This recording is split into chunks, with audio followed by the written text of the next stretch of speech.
All right, guys, and joining us right now, and it never gets old being able to say this, is World Series champion right-hand pitcher Dane Dunning. You know him from the Texas Rangers. Dane, what's going on, bud? Not much. Just enjoying my off season, having fun. How about you guys? Same as for me personally. It's really slow, Dane. We don't have a lot of news right now. I gotcha. Mine's Mine's the opposite. I feel like my off season is flying by. I feel like I'm a blink, and next thing you know, I'm going out to spring training already. yeah. Y'all played longer than you've normally played. Yep, that is true. Worth it too. If you want this year, you can just take the month off, or you can try to do it again. No, I want that extra month. Yeah. What? Excuse me. Now that it's 2 months removed, I guess almost to the day. What was that like? Honestly, it was one of the most unbelievable experiences ever. And let me give you a little background for me before like the whole World Series run. We were one game away from not making playoffs. Yeah. And I would have argued that that was the best team I've ever played on, just personality wise. The top to bottom, the guys, everyone in that clubhouse was phenomenal. Everyone, we all bantered with each other. We all hung out with each other. We went to team dinners together. Like everyone did stuff together, and it was just so much fun. So then, fast forward to this whole postseason run we have, it just made that whole run that much sweeter. Just because, all the guys were just, pulling from the same side of the rope. Everyone is pulling for each other. Like Adolis goes down, we have people come up and step in. Then we have people like Corey, who was kind of, grinding through things. And but no, it was just amazing watching each and every single guy like go out there and compete at the, give his best and give his all. And then for us to do what we did was amazing. The thing about I make this comparison that as soon as spring training starts, a player is not 100% again until the start of the next spring training. It's like when you drive a new car off a lot, like you just start to depreciate. Yeah. And people are like, oh, well, why is he struggling? Because he's probably got sore hamstring, sore oblique, jammed fingers, something that nobody ever writes about, that they never complain about. Yeah, they never bring it up to any of us. And yet they find a way, and then, only when you have to go on the DL, this or IL, whatever it's called these days. They change it up. Yeah. Like with Adolis and Max. I mean, they were done. And They did not want to go to the IL. But they wanted to play. Oh yeah. No, Max took a lot of convincing for him to make his decision. He was hurting, but he was like, I can go out there and still get 5 innings. And it's like, Max, we get that. Like, you're obviously going to be a Hall of Famer. You're one of the best to ever do it. But like, we need you to relax and get better. That's the best way you're going to help us. Yeah. And, but yeah, and then say again. So you're coming back next season. We need you there. Yeah, exactly. Yeah. It's like, if it was a 1 year done and you're, off the team the next year, it's like, it might be like, all right, go out there and give us 5, like while you're hurting. But no, it's like, he's coming back next year. Like he's going to be a huge part of us, obviously. And, so it's like, all right, let's pull it back a little bit. Let's get you healthy. Let's get you going. And like, I know Adolis, like from what I've heard of the hitters meeting, like he was extremely sad. And it's like each one of our guys like went up to him, was like, we got you. Like, we're going to do this thing for you. And, like I said, it was like little things like that. Like, we had, like Brad Miller, who didn't really like play much this year. He was the biggest cheerleader on the team. Like he was out there giving everyone high fives, making sure everyone's in the right mood. And he came every day with 100%, 100% attitude. And it was like, it's something so simple like that, where it's, you're like when you're one of the ultimate competitors, and then you don't get to play that much, and it's like you can sit. It's like it's easy for you to be like, oh no, but like Brad Miller came out every day, was like, hey, let's get the boys fired up, let's have a good game, and let's get to work. And so like that's what I love about this team. It was just, it didn't matter what position you're in, it didn't matter how much time you had or how much time you didn't have. It, like everyone pulled together, and it was a lot of fun. Yeah. You mentioned the Dulles meeting. Mm-hmm. We've got your back. Went out and scored the first 10 or 11 runs of the game. Yeah, yep. It's a real thing, and that's you can say what you want about player character and does it matter or not, and do you want to add a bad seed to the clubhouse if he's going to make you better? I don't know. I think Chris Young genuinely believes that the quality of the person makes the team better, and I think by what you guys and what you're just saying, what you guys did this year. Yep, and I mean that's like you said, it's a big credit goes to CY too, because like he's picking each person that that is going to come along with us, who's like he's played it, he's seen it, he's done it, like he knows.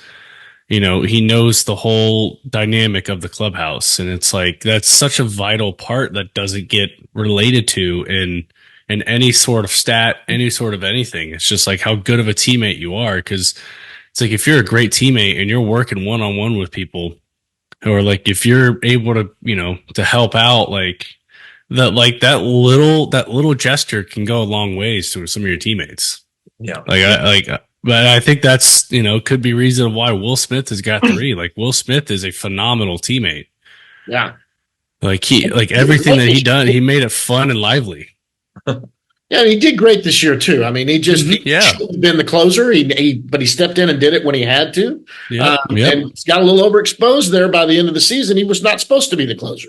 So he was dealing with something. Again, like you said, he could have been dealing with something, but he got some big outs in the World Series. Yeah, well, no, definitely. The Rangers have a pretty long list of guys throughout their history who are not the best eggs. You can you can go back to Lenny Randall, then Jose Canseco, Milton Bradley, Carl Everett. Yeah. But really, it's hard to find one here in the last 10 years. I loved AJ Przinsky. Yeah. I think AJ was liked by everybody except for you, Darvish.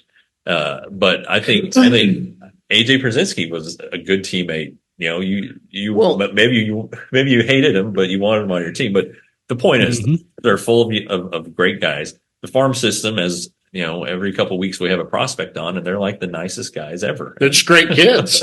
I mean, they're just amazing kids. And, we see it in where a lot of people don't is we actually come into the clubhouse before the games and after the games. And you guys there's not one of you that's over in the corner sulking about anything. You're messing with each other. You're having fun. The ping pong games. You're being professional. Yeah. Yes, you're being professional. You're not dumbassery or anything like that going on.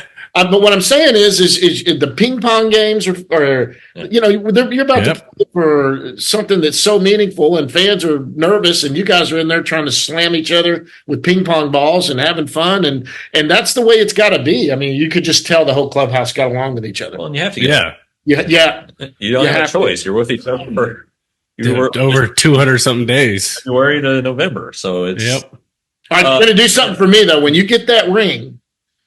That day, I'm going to be there when they hand those rings out. I'm going to get up close afterwards. I want to just see that thing up close. I got to all right. Take a photo of it with my cell phone or something. I want to see the actual World Series ring up close. I'm excited for you guys. Yeah, I'm excited about the whole. I haven't heard anything about it. I know I got sized not too long ago.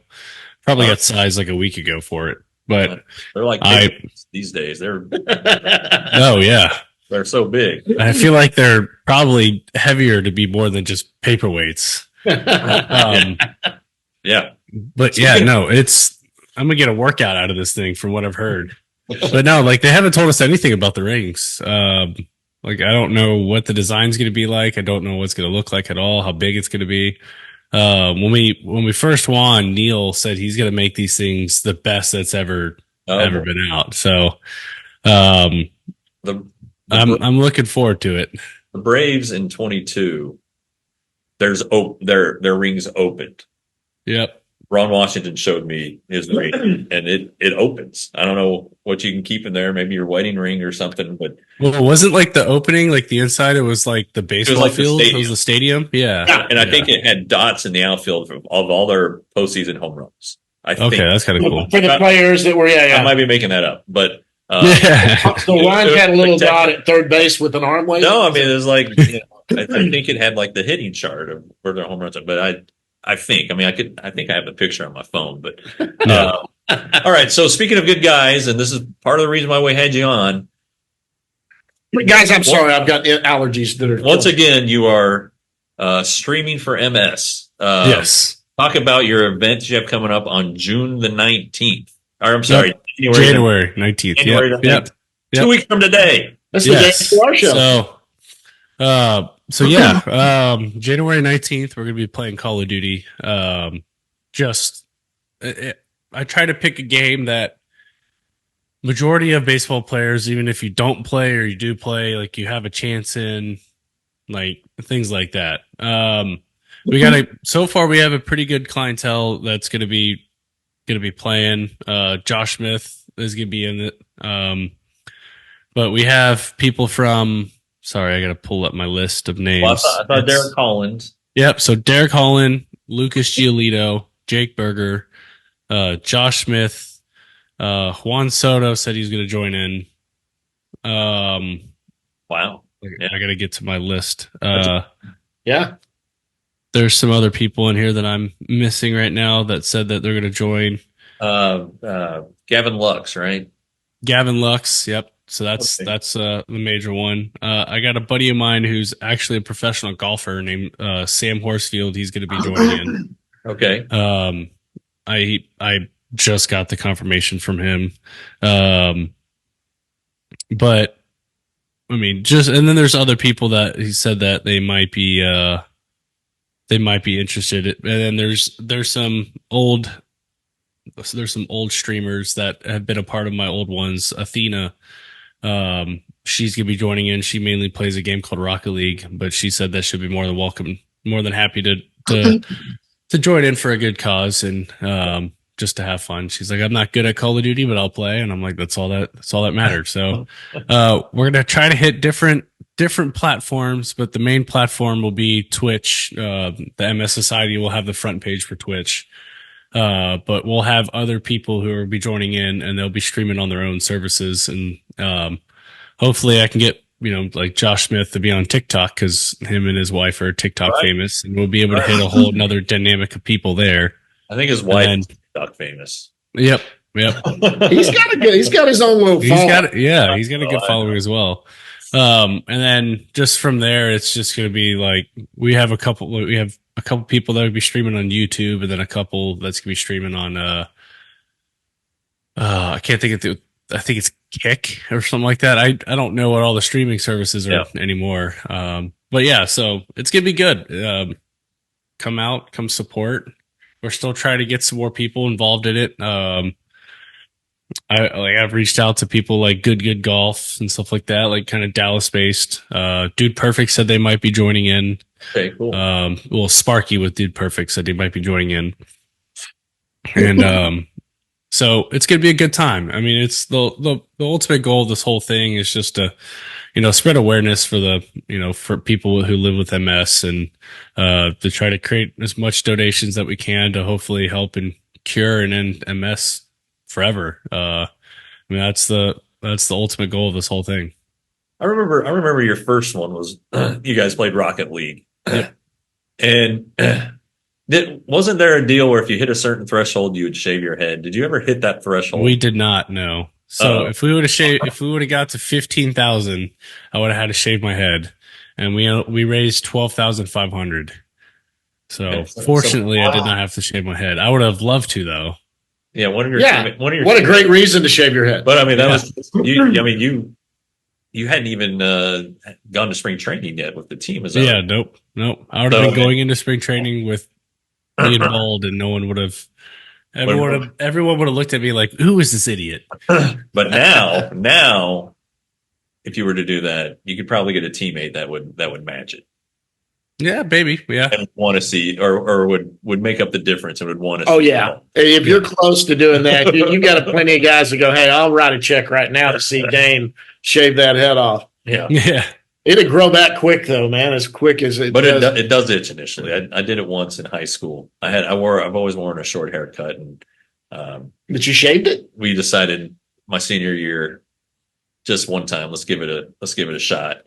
And it was okay for a couple of days, and then it started to itch real bad. And like if you started sweating, it was no good. But this was before the age of skull caps, so maybe that would have made the difference. There we go. Yeah. Gotcha. Yeah. Yeah. I haven't shaved my head completely. I've only buzzed it. That's the lowest I've gone. But Yeah, me too. All right. So the event again, since I butchered it the first time, January 19th. yep, January 19th at 7 p.m. Eastern. And they can follow you on the Twitter to get information about it. Yeah, so I'll be posting. Yeah, I'll be posting stuff on my Twitter and my Instagram. I'm pretty sure my Twitter is ddunning33. I believe that's right. And then my Instagram is just ddunning3. Okay.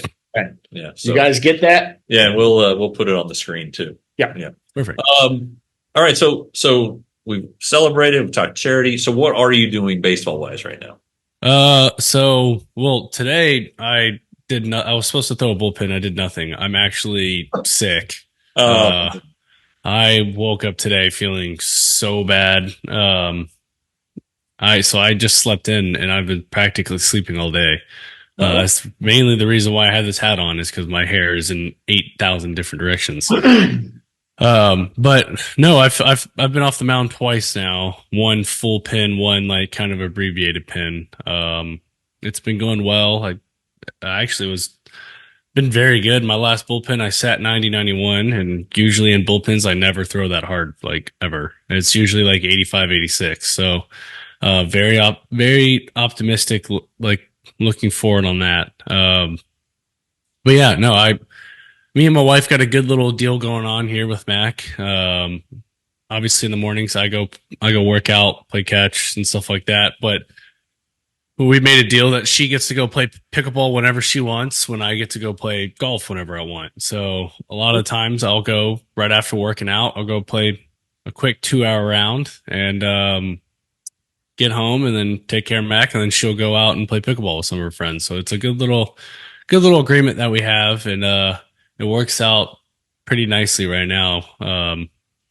If only my golf game was getting better, that would have been the cherry on top. But I'm going to tell you this. My wife already loved you, but now she loves you more because she is into the pickleball. okay, yeah, She is into the pickleball. And so she's going to be rooting for your wife. She got me into it. It's fun for old fat guys like me. It's pretty fun. It is fun for all ages. Yeah. Like pickleball is, I remember when I first watched it, I was like, man, I'm like, this is it. This is easy. What are you talking? And then I would get absolutely stomped by, like I'm sitting there, I'm like, I'm a professional athlete and I'm getting whooped by a 70-year-old grandma somewhere. Like They do. They will whip you out. and I'm like, what is happening? Like, I don't get it, but no, it's fun. Cause it's just like, it don't matter, it don't matter how old you are, how athletic you are, or anything like that. Like you can go out, play, have fun. And it's like, there's lots of open plays throughout like in any city you go to, you could go and just have a good time with your friends. I mean, like the game has gotten so much fun. And it's like where my wife's at, it's like the games that she plays are just like ridiculous. It's so good. For our anniversary, I bought her for our anniversary, I bought her a pickleball machine so she could practice like and stuff like that. And I'm like, that's awesome. I'll tell you where pickleball is huge and has been since I've been on the beat. That's Surprise, Arizona. Oh yeah, the old people were in on it a long time ago. I had never heard of it in my life, and somebody started bringing it up here this year, and then Kathy wanted to play it, and I looked at her and went, "I'll go one time." Yeah, and we borrowed rackets because I'm like, I'm not spending money on this crap. because I went out there, and by the time we were leaving, I was on Amazon. How do you get a racket? We were playing 2 nights a week. I mean, we were having a blast. Yeah. All right. Okay. So you've been off a mound. Is this normal? Are you a little behind schedule? No, I'm right on schedule. I'll be behind a schedule one time now that I missed today's bullpen, just because like I said, I woke up this morning. I had a bullpen scheduled at 9:15. I woke up this morning and I wanted to throw up and die at the same time. So I was like, I texted my coach. I said, "Hey, listen, I'm not going in. I'm just going to lay here." And I actually didn't get out of bed until about 1:00. So, oh my God. And it's 2:25. I had a little bill hit me last week. Well, he's playing hurt for us, John. Yeah, he is. Yeah. Really appreciate it. But no, it was, I just like body was just aching, tired. Yeah. So I was like, all right, I'm just not going to go in. Cause I was like, last thing I want to do is there's, hundreds of people that go there. Last thing I want to do is get them sick and like get other people sick. And then at the same time, go out and just throw a terrible bullpen because I just don't feel good. So I was like, all right, I'm just going to bang it. Yes. Yeah. So I was like, I'm just going to, we're not going to throw it today. I told him I'll let him know how I feel tomorrow. If I feel better, I might throw it tomorrow. If not, I might just wait till next Tuesday. Yeah. Yeah. All right. Okay. So off a mound twice, normal schedule, even though you had the extra month. How are you feeling after throwing a career high in innings? I feel fantastic. Ask me about, August of next year, this next season. But no, it was great because usually like when I take that time off, I usually take like a month off of throwing. And with us going longer, obviously I couldn't do that. I took 2 weeks off. And when I got back to playing catch, I felt like I literally didn't stop throwing. It was great. Like, cause usually like for me, like I'll start throwing again and it's like my arm just doesn't feel great at the start. I got to go over this little hump. It's like, you build, you feel good. And then it's like, you feel bad and then you feel good again. But it's like this off season has been like just great. Like I've just been able to go and play catch normally. And then I ramped up pretty normal that like I normally would. But yeah, it's been a lot of fun. Is there anybody from the ball club who's in your area? You're in Charlotte, right? Yeah. So I'm in Charlotte and I'm working out at Tread. The only other person that's actually with us, is Owen White right now. Okay. Owen White is, He comes into Tread as well. He usually comes in like an hour after me, but he comes in. We have a good time. He's been working his tail off. I swear he's going to be looking really good this next year. Good. Yeah. Good. That's good depth to have too. Yeah. Yep. Yeah. All right. And then I know Jack Leiter I think joined up at Tread, but he's working out of Vanderbilt. The majority of Tread stuff is remote, so they're able to like do his program like remotely. Gotcha. All right. So I'm going to do the fun fan thing. Okay. Spores came, by the way. Sorry. Spores came for like a week or two. Up there? Came up to you? Yeah. So, well, his in-laws live in North Carolina. And so they went for Christmas. And then during that, he was driving to Tread, which was like a 2-hour drive for him. But yeah, he was going and like he came up a couple times. So I got to see him a couple times and played catch with him one day. It was good. Good. He was our first guy on after the World Series, and fun to talk to him. It's great. You're our second big leaguer after the World Series, and talking about the World Series. I got to do a fan perspective thing. Last time we had you on, I asked you all the fun stuff about college and stuff you eat and cooking. I want to get into your big leaguer, and it's somebody like us who doesn't travel on a big league airplane. Yep. Tell me about the big league airplane. When you guys get on, who are you sitting with?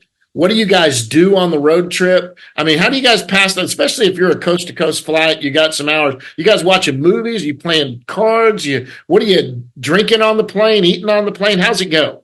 Yeah. So big league airplane has got me so spoiled. Yeah, I was gonna say I hate flying commercial now, and that's like that's the most spoiled brat bougie thing to say. But it's the honest truth, because like they make it so easy for us when we fly that it's like it's a piece of cake. That so when we go to like a regular flight, and it's like you got to put your tray tables up in a certain, you can't lean your seat back in a certain time and stuff like that. And it's like I get so spoiled because it's like I get to the plane, I lean my seat back, I throw my tray table open and watch a movie right then and there. And then we'll take off like that. But no, it's this year was different. So like the past 2 years I watched movies constantly. But this year was a lot different. Throughout the whole plane, kind of everyone, obviously we always interact with each other. We'll have some drinks going around. We'll have, like we always kind of just banter back and forth. But on every flight, we kind of rotated teams. So it was always me and Josh Jung, and then it was Corey Seager and Josh Smith, and it was Brock Burke and Spores. And we would play cards. We'd play Pluck. It's a game called Pluck. So it's a 4-player game. So like Pluck. Yeah, Pluck. Yep. Okay. And so it's a 4-player game. And so like we would just take turns. Whoever loses, like the next group comes up and plays, and then like they'll go and sit at the other person's seat, watch a show or something like that. And we did that every single flight. We always had to jam I would jam my iPad in between two of the seats, and like the front two people would have to play backwards, and then the other two people gets to sit and be normal. And so like I always let Josh Jung sit normal, because it's like, one, he he plays every single game. It's like I pitch once every 5 days, or if I'm coming out of the bullpen, I don't really know. I can go 7 days without pitching, or I can pitch 3 days in a row. Right. But it's like for them, I felt like it was more important to let them be on the right side of sitting, just because it's like, you're going to be playing every day. Like we can't win games if you can't score. Like if you guys can't score runs, I was like, I'm going to let you guys do that. Even though I had more service time than him. Yeah. But no, like it was a lot of fun, just because like it was you play games, and then you just like talk smack, and Corey cracks me up. What'd you say? Is the food better? The food's good. They cater stuff in from restaurants. So the only downside is at times it can sit a little too long, get too hot. Yeah. But I mean, like I said, that's spoiled brat stuff that we're talking over here. Like the food's really good. Like when we get on, there's usually like, some type of food waiting on us right at the halfway point of the airplane that we can just walk up and grab whatever we want and go. But a lot of times, like they will feed us before we leave. So it's like we'll be at the field right after a game, and it's like I'll eat food there that I feel bad because they have all this food on the plane, and I'm like, I just ate. Like I can't eat again. But no, they have all sorts of candies, chips, snacks, whatever you want. It's available. And then they have like all sorts of, drinks, depending on if we're going to a city, like going on the road, alcohol is like, they'll have alcohol for us. Like if we want to enjoy a beverage or two. If you're on the bus to the hotel. Yeah. So yes. So if we're flying home, there's no alcohol allowed, just because we get home, we have to hop in our own cars and drive. Yeah. Very smart. Yep. So we would like on the way to places, usually how it would happen is, if we have, depending on what time we get in and depending on what's happening the next day, like we'll have either like a team dinner waiting for us like someone will set up a team dinner, and we'll go as a team and walk and go eat and enjoy our time together. And then, it's funny because it's like we spend so much time with each other that it's like off the field, it's like, all right, we're just going to spend more time with each other. Oh yeah, no, that literally is, it's one big family. But the key is no TSA, no security. Yes. Well, technically, yes. So we have not like a normal TSA. Yeah. So when we get there would be about 5 or 6 players. Like our bus pulls up to our plane, and then there's like a little stand right outside, and like when we get off the bus, there's usually a lady waiting for us right there. And it's like they'll be like, all right, name, you tell them your name, and then it's like they'll have people that are randomly selected to be searched. And so they have to search, X amount of people. I don't know how many it is, but I felt like ever since Mac was born, I felt like I got searched every flight for like 3 months. It was ridiculous. Searching but baby formula. Yeah. Well, it's funny too, because like sometimes like when you fly back, you'll see some of the guys like with their wife's stuff, like just like throwing it up on our plane, because it's easier like for us to carry it in our plane than it is for them to go through actual like TSA, then have to check the bags and all that. So it's like it's easier for us to grab it and just throw it up top and be able to like I would bring a couple things like our the little, I can't think of what it's called right now, but it's like a little pop-up, almost like a pop-up playpen type deal that we would use for him to sleep, like Mac to sleep in, and I would just bring that with me on the road. Yeah. Does your wife keep you out on the road usually? Yeah. When Mac was first born, not really. I feel like the first couple months she just stayed in Texas. Sure. Well, she was in Charlotte for the first month and a half, and then All-Star break happened, and then we flew back to Texas together, and she kind of stayed in Texas for those days for a little while. And then once it got near the end and then postseason, she started traveling a lot more. Like that whole postseason run, she was there for every game, and like so was Mac and stuff like that. So it was tough for her to like get around, just because it's like newborn. Then it's like we're first time parents, so it's like we have to have everything.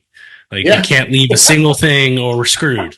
Right. And it's like by the time if we have a second or third, it's like, all right, whatever. We don't have it. Who cares? Like we'll stop at Target and we'll just get something. Yeah, exactly. The media does not fly with the team. Oh, they used to until around the mid to late 80s, I think, is what I've been told. The only time I really ever want to fly with the team is Toronto. Although like Toronto, I understand that even with charter flights can be a little tougher. But God dang it, there's nothing worse than Pearson Airport. Place. Pardon my language. And it's just awful. And that's where you guys opened the season in 22. And I got to the airport 3.5 hours before my flight because I knew how bad it is. And the flight was boarded by the time I got to my flight. But I was the only one. But that place is the stinking worst. So that's the only time I really want to fly the charter and forego my airline miles. Yeah. Yeah, it's awful. You got anything else for this guy? No, let's get him out of here. We've worn him out. He's sick. For God's sake. Go drink some fluids. No kidding. No, I need to bad. First of all, we're super happy about Mac. Well, I mean, I remember when he was born, I was bugging you. I love to see new parents. I just love that and excited for you. World Series, we're super excited about that. Tell us once again about what you're doing on the 19th here. Definitely. So it's going to be streamed to end MS. So there's nearly 1 million people in the United States that live with multiple sclerosis. So quick snippet on multiple sclerosis. Your central nervous system, there's I can't think of what it's called right now. My brain's not working currently. But there's like a little protective covering on the nerve. And so what happens is that protective covering deteriorates, and, like you start to have symptoms. And every person who has multiple sclerosis, their symptoms vary depending on person. So one person, might go handicapped from the waist down. One person might go blind. One person might go it varies in many different ways. And so, It's a very rare disease to get, but it's, like I said, there's nearly 1 million people who live with it. And, it's heartbreaking just hearing some of these stories. And so I like to do my part to help and, be able to get some donations to help end MS, to help find a cure and, to stop the suffering of lots of people and, the many people in the United States. And your wife worked for them or still does? Worked for them for 3 years. We're still involved, but she's not working with them anymore.